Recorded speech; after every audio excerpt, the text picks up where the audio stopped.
आज की कहानी शुरू होती है एक ऐसे मोड़ से जहां हर किरदार की जिंदगी पूरी तरह बदलने वाली है। रात का समय है। हॉस्पिटल के कॉरिडोर में सन्नाटा पसरा हुआ है। सिर्फ मशीनों की बीप की आवाज सुनाई दे रही है। श्रुति अकेली बैठी है। उसकी आंखों में नींद नहीं, सिर्फ डर है, बेचैनी है और एक ऐसा फैसला जो उसकी पूरी जिंदगी को बदल देगा। डॉक्टर तेज कदमों से आते हैं और कहते हैं, श्रुति, हमें तुरंत बात करनी है। आपकी माँ की हालत और ज्यादा बिगड़ गई है। अब हमारे पास सिर्फ एक ही रास्ता है, इमीडिएट लिवर ट्रांसप्लांट। ये सुनते ही श्रुति का दिल जैसे रुक जाता है। क्या अभी? वो कांपती आवाज में पूछती है।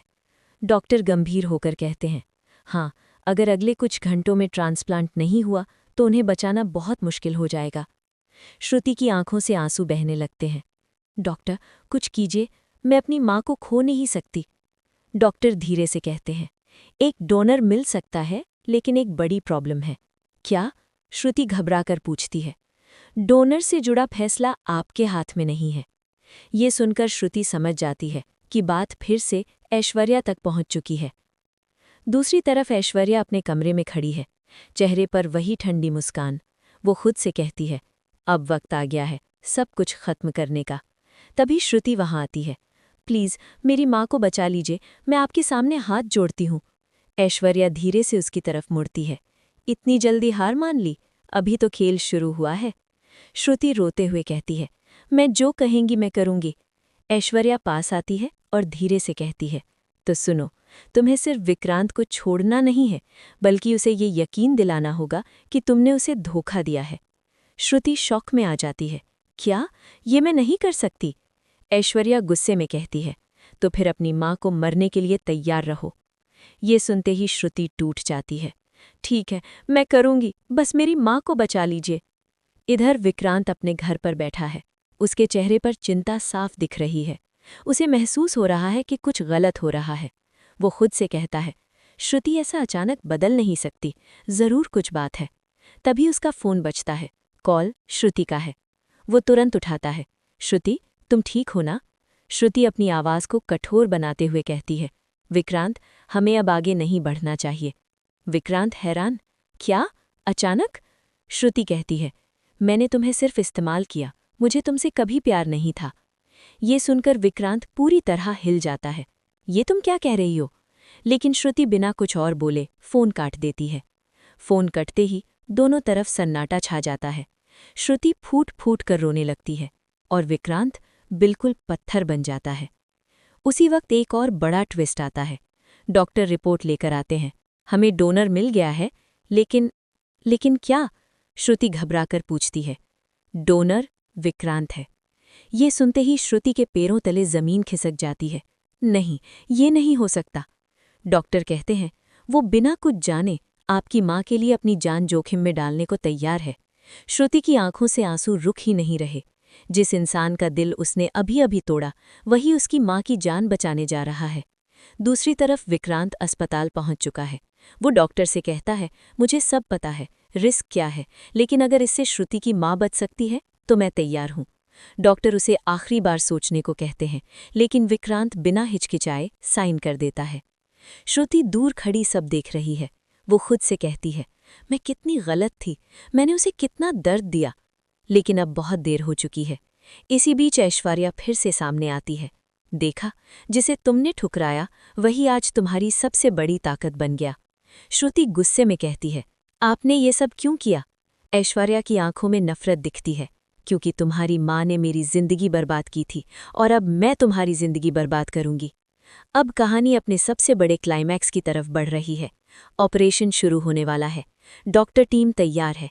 श्रुति भगवान से प्रार्थना कर रही है, प्लीज मेरी माँ को बचा लीजिए और विक्रांत को कुछ मत होने देना।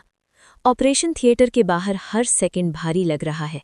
घड़ी की टिक टिक दिल की धड़कन से भी ज्यादा तेज सुनाई दे रही है। कुछ घंटों बाद डॉक्टर बाहर आते हैं। श्रुति दौड़कर पूछती है, डॉक्टर, क्या हुआ? डॉक्टर मुस्कुराते हैं, ऑपरेशन सफल रहा। ये सुनते ही श्रुति रोते रोते जमीन पर बैठ जाती है। Thank God. लेकिन तभी डॉक्टर कहते हैं, लेकिन विक्रांत की हालत अभी भी क्रिटिकल है।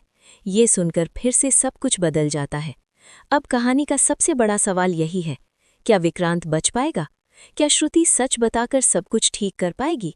क्या ऐश्वर्या की साजिश खत्म होगी या और गहरी होगी? आगे क्या होगा, ये जानने के लिए जुड़े रहिए। मन्नत, हर खुशी पाने की। टक टक टक, किसी के कदमों की आवाज धीरे धीरे करीब आती हुई। मन्नत विक्रांत का हाथ पकड़ लेती है। मन्नत धीरे, विक्रांत, मुझे अच्छा नहीं लग रहा। विक्रांत, मैं हूं ना, कुछ नहीं होगा। उसी वक्त एक ठंडी और डरावनी आवाज गूंजती है। कोई भी यहां से बाहर नहीं जाएगा। मन्नत और विक्रांत दोनों चौंक जाते हैं। मन्नत, कौन है वहां? सामने आओ। अचानक एक हल्की सी रोशनी जलती है और सामने खड़ी होती है ऐश्वर्या। उसके चेहरे पर अजीब सी शांति है, लेकिन आंखों में खतरनाक इरादा। ऐश्वर्या, इतनी जल्दी डर गए तुम लोग? विक्रांत गुस्से में, ये सब क्या है ऐश्वर्या? ये ड्रामा क्यों कर रही हो? ऐश्वर्या धीरे धीरे उनके पास आती है। ड्रामा? नहीं विक्रांत, ये तो सिर्फ शुरुआत है। मन्नत, तुम्हें क्या चाहिए? ऐश्वर्या, मुझे चाहिए सच सामने आए, लेकिन वो सच जो मैं दिखाना चाहती हूं। विक्रांत, तुम साफ साफ क्यों नहीं बोलती? ऐश्वर्या मुस्कुराती है और अचानक ताली बजाती है। Clap clap. तभी दो लोग अंदर आते हैं। उनके हाथ में एक छोटा सा डिवाइस है। मन्नत हैरान होकर, ये कौन है? ऐश्वर्या, ये मेरे लोग हैं। विक्रांत, तुम ये सब क्यों कर रही हो? ऐश्वर्या, क्योंकि अब खेल मेरे हाथ में है। वो उस डिवाइस को ऑन करती है और अचानक कमरे की दीवार पर एक वीडियो चलने लगता है। वीडियो में मन्नत दिखाई देती है। वो किसी से बात कर रही है। वीडियो की आवाज, मुझे सब कुछ अपने कंट्रोल में करना है, विक्रांत को भी। विक्रांत शॉक हो जाता है। ये क्या है? मन्नत घबराकर, ये झूठ है, मैंने ऐसा कुछ नहीं कहा। ऐश्वर्या, सबूत सामने है मन्नत, अब क्या कहोगे? मन्नत, ये एडिट किया हुआ है, ये सब तुमने किया है। ऐश्वर्या, ओ प्लीज, अब बहाने मत बनाओ। अब विक्रांत पूरी तरह कंफ्यूज हो चुका है। विक्रांत धीरे टूटती आवाज में, मन्नत, क्या ये सच है? मन्नत की आंखों में आंसू आ जाते हैं। नहीं विक्रांत, तुम मुझ पर भरोसा करो, प्लीज। कुछ सेकंड के लिए सन्नाटा, फिर आरबी आगे आता है। ये वीडियो फेक है विक्रांत, मैंने खुद देखा है, ये सब प्लान किया गया है। ऐश्वर्या गुस्से में आ जाती है। तुम चुप रहो आरबी। आरबी, नहीं, अब सच छुपेगा नहीं। ऐश्वर्या अचानक उस पर चिल्लाती है। गार्ड्स! दोनों आदमी आरबी को पकड़ लेते हैं। मन्नत, उसे छोड़ दो। ऐश्वर्या, अगर किसी ने बीच में आने की कोशिश की तो अंजाम अच्छा नहीं होगा। विक्रांत अब गुस्से में है। बस, अब बहुत हो गया ऐश्वर्या। वो आगे बढ़ता है, लेकिन ऐश्वर्या उसे रोक देती है। ऐश्वर्या धीरे एक कदम और आगे